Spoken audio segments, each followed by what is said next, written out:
Disrespect doesn't arrive with a warning. It seeps in, slowly at first, then all at once. A dismissive tone, a glance that lingers too long on indifference, a silence that feels heavier than words. You notice it, you feel it, but you hesitate. You tell yourself it's nothing, that they didn't mean it, that maybe, just maybe, you're overthinking. But here's the truth. Disrespect is never an accident. It's a statement, loud and clear, and the longer you ignore it, the louder it gets. So ask yourself, how many times will you overlook what's right in front of you? How much of yourself will you sacrifice, waiting for someone to value you the way you deserve? Because here's the reality no one wants to face. Disrespect isn't just an action, it's a decision. And the only question that remains is, how will you respond? 1. Disrespect is a clear form of communication. Disrespect doesn't need words. It is spoken in actions, in silence, in the spaces between what is said and what is left unsaid. It is the abrupt interruption, the dismissive glance, the way your presence is treated as an afterthought. It does not ask for interpretation, it declares itself boldly. Yet, how often do we ignore it? How often do we brush it off, convincing ourselves that we must be imagining things, that they didn't mean it, that maybe we're just too sensitive? But here's the truth. Disrespect is never accidental. It is deliberate, whether subtle or blatant, and it carries a message: you are not valued the way you should be. The Stoics understood this well. Marcus Aurelius, a man who ruled an empire yet remained a student of self-discipline, once wrote, "If someone is able to show me that what I think or do is not right, I will happily change, for I seek the truth." The key word here is able. Not everyone speaks with honesty. Not everyone's actions come from a place of integrity. Some people communicate through indifference, through neglect, through a refusal to acknowledge your worth. And that in itself is a statement. The illusion of unintentional disrespect. We often tell ourselves that disrespect is a mistake, that people don't mean to be rude, that they're just having a bad day. But how many bad days does it take before you recognize a pattern? Disrespect is not a momentary lapse. It is a reflection of someone's internal state, a mirror of how they see you, or more accurately, how little they see you. A person who values you does not repeatedly overlook you. They do not ignore your words, dismiss your boundaries, or make you question your worth. Epictetus, born a slave yet rising to become one of the greatest Stoic philosophers, understood this deeply.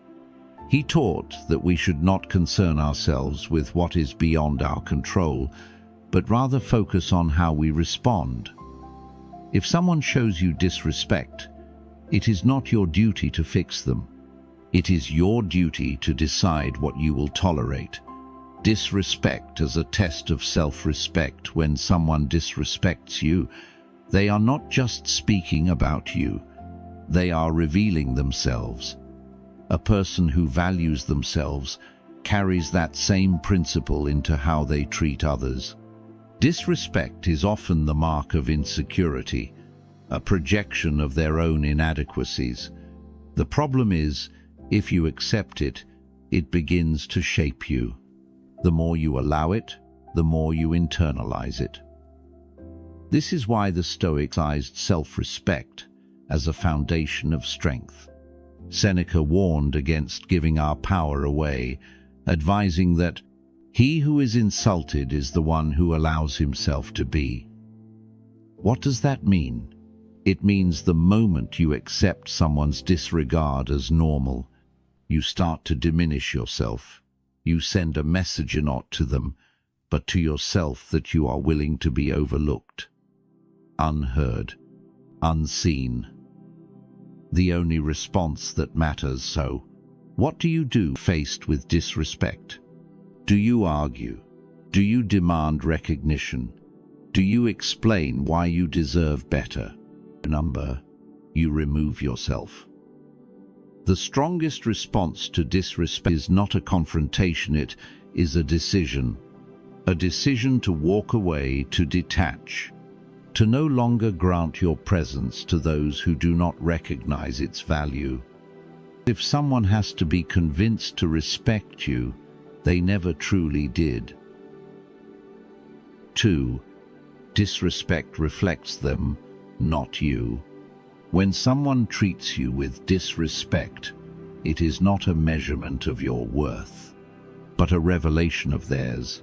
It is easy to take it personally, to wonder if you did something wrong, if you weren't good enough, if you should have spoken differently or acted better. But here's the truth. Their behavior is about them, not you. Marcus Aurelius, a man surrounded by politics, betrayal, and deceit, understood this deeply.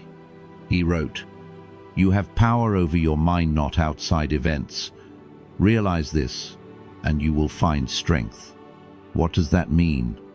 It means that people's actions are a mirror of their character, not a verdict on yours. Yet, we forget this. We internalize their rudeness, their indifference, their cruelty.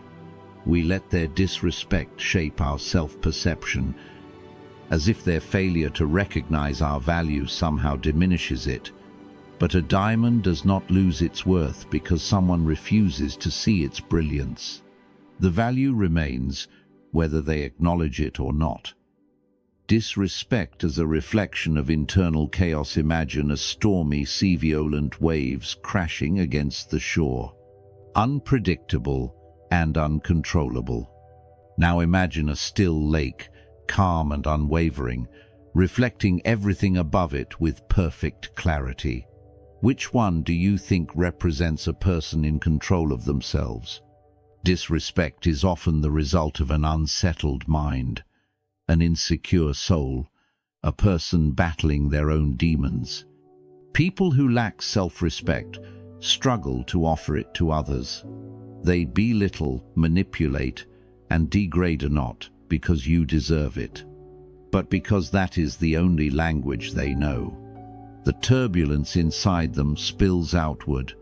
The Stoic philosopher Epictetus, born into slavery yet rising to become one of the greatest teachers of self-discipline, once said, "When someone is properly grounded in life, they should not have to look outside themselves for approval."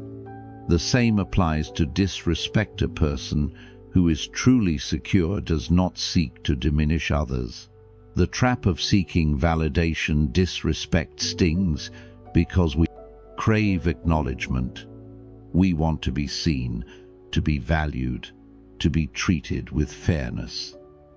And when someone denies us that, the instinct is to seek clarity, to ask why, to prove ourselves, to demand recognition. But this is where we lose. The moment you chase validation from someone who disrespects you, you give them power. You let their distorted perception dictate your self-worth. And in doing so, you forget that respect is not something to be begged for, it is something that must be freely given. What the Stoics knew about self-respect. Seneca, a man who faced exile, betrayal, and even ordered to take his own life, never wavered in his philosophy. He taught that your greatest task in life is not to control others, but to master yourself. When faced with insult, he did not react with anger or self-doubt. He remained unmoved, knowing that the words of another could not alter his reality. Your value exists with or without their recognition. So, the next time someone treats you as if you are unworthy, ask yourself, does their opinion shape reality? If a blind man cannot see the sun, does that mean the sun is not shining?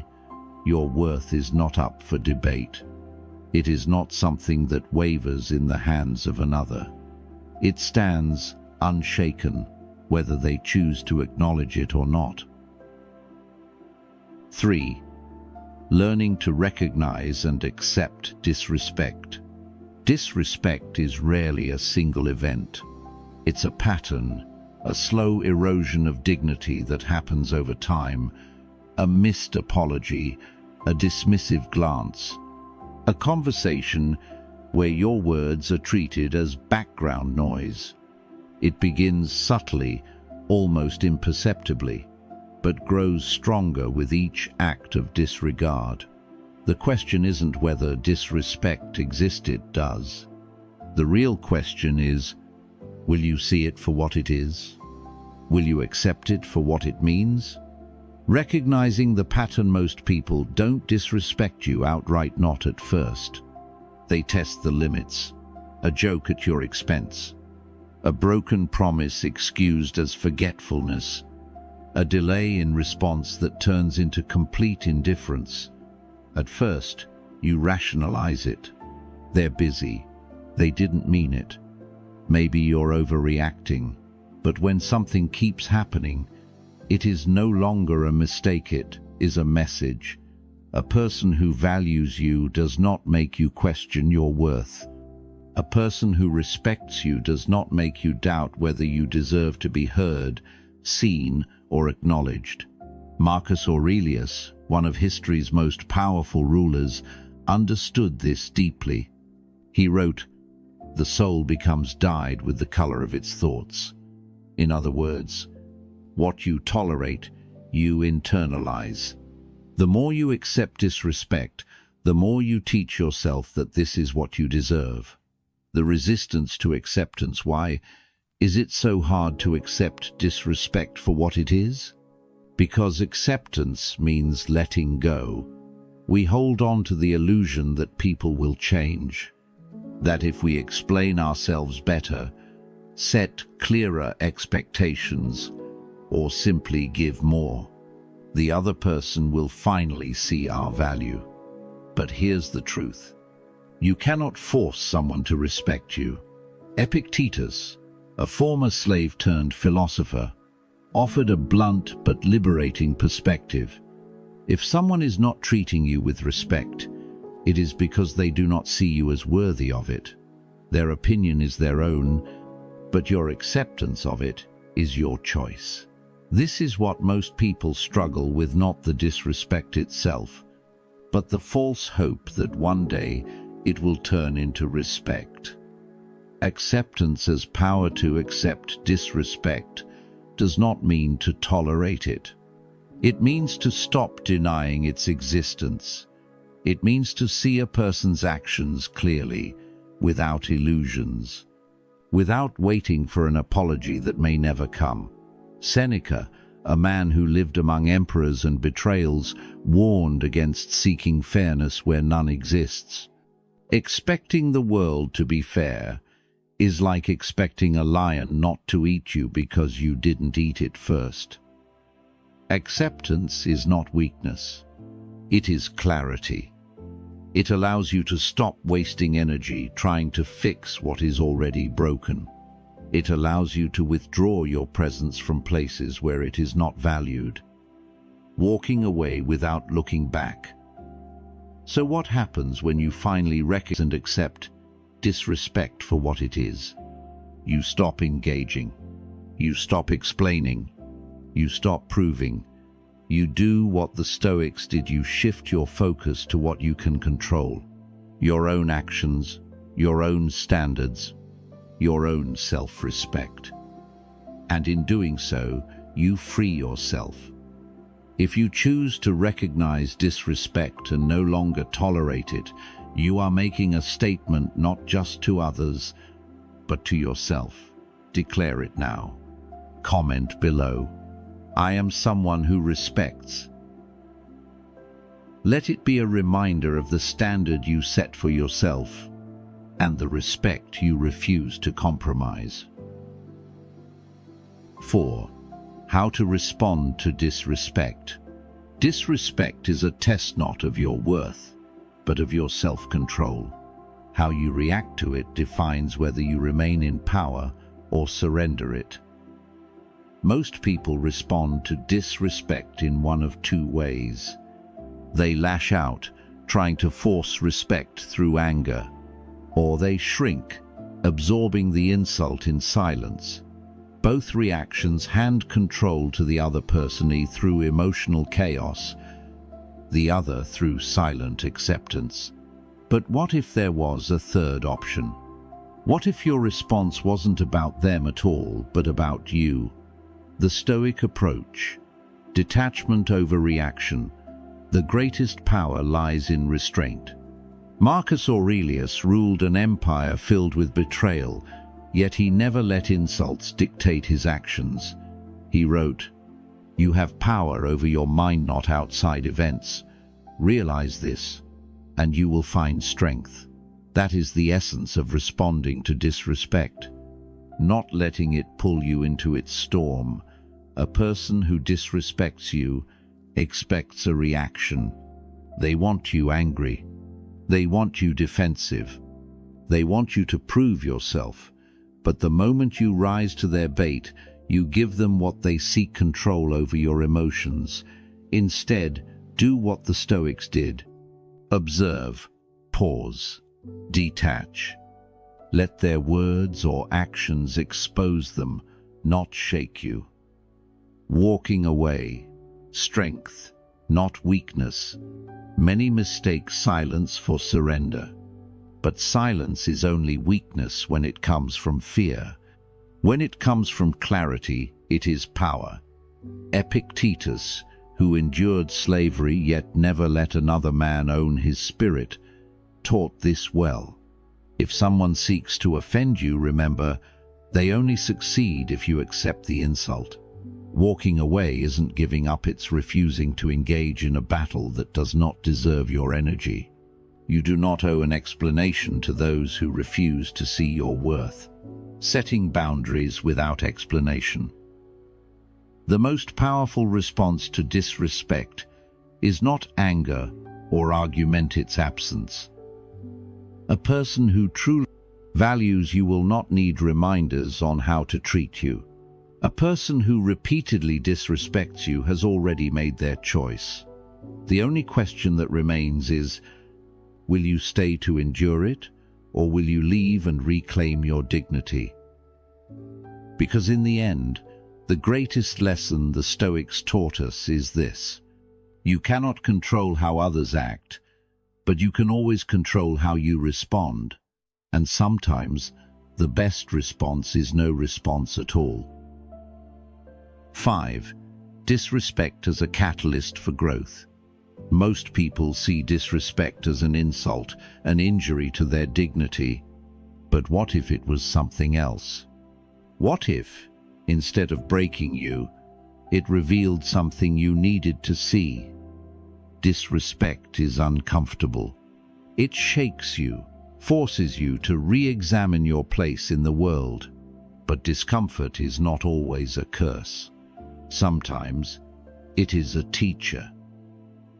Seeing disrespect as a mirror, Marcus Aurelius ruled an empire, yet he was constantly surrounded by betrayal and deceit. He understood that the behavior of others was not a reflection of his worth, but of their nature. He wrote, "The impediment to action advances action. What stands in the way becomes the way." In other words, what seems like an obstacle is often the very thing that forces us to grow. When someone disrespects you, they are exposing their values, not diminishing yours. But if you let their actions define you, you surrender your power. Instead, use it as a mirror. Ask yourself, why does this bother me? What expectation did I have that was not met? What does this teach me about what I will and will not accept? Disrespect reveals the cracks in your boundaries, the areas where you still seek external validation, and once you see it, you can fix it. Using disrespect to redefine your standards growth often begins in the moments when we realize we have been tolerating too little, expecting too little, giving too much to people who never deserved it. Epictetus was born into slavery. He had no control over how others treated him, yet he mastered one thing: his own response. He taught, "No man is free who is not master of himself." This is the power of disrespect. It forces you to decide. Will you lower your standards, or will you raise them? Will you beg for respect, or will you walk away and demand better? Pain is often a doorway.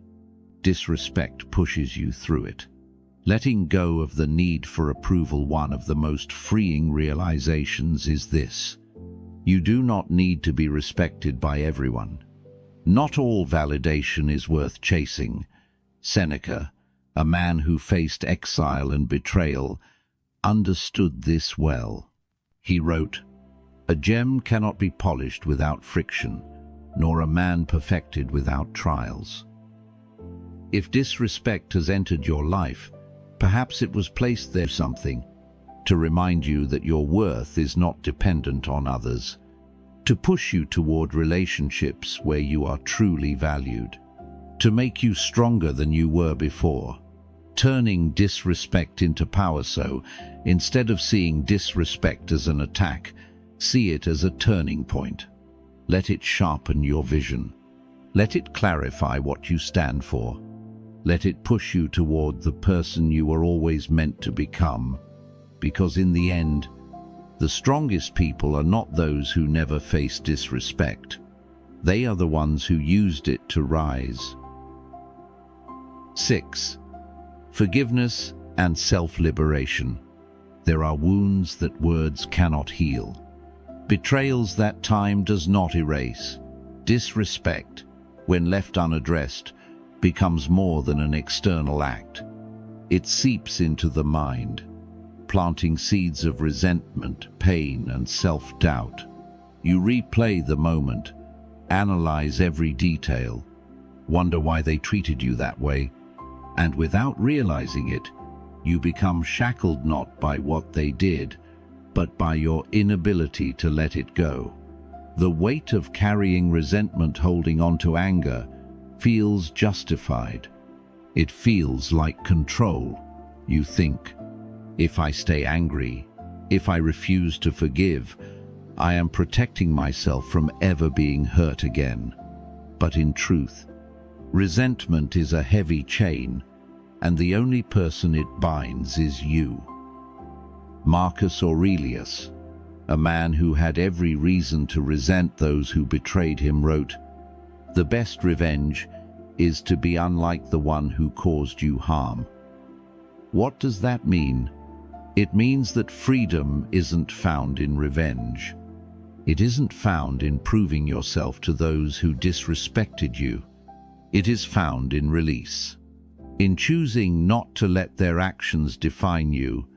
Forgiveness is not for them, it's for you. People misunderstand forgiveness.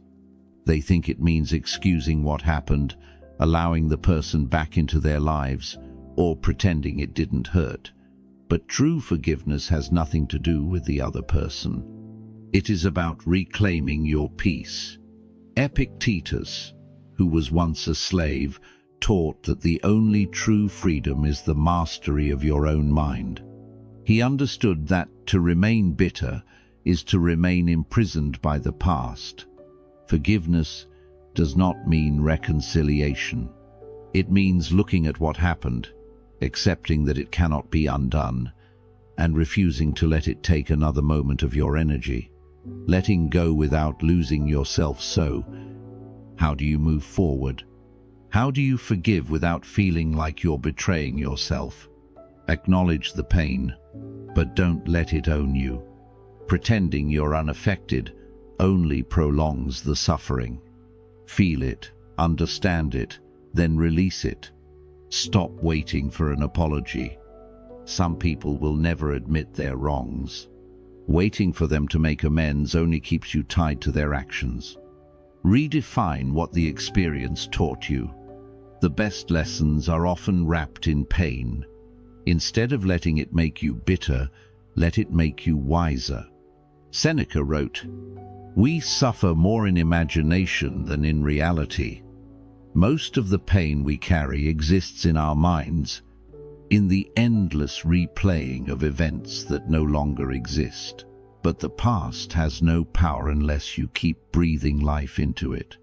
Your freedom is in your hands, so ask yourself, how much longer will you carry what no longer serves you? Forgiveness is not weakness. It is the ultimate act of strength. It is standing tall, unburdened, no longer chained to the past. Because in the end, the only person who deserves to control your peace is you. 7. Building new values and boundaries.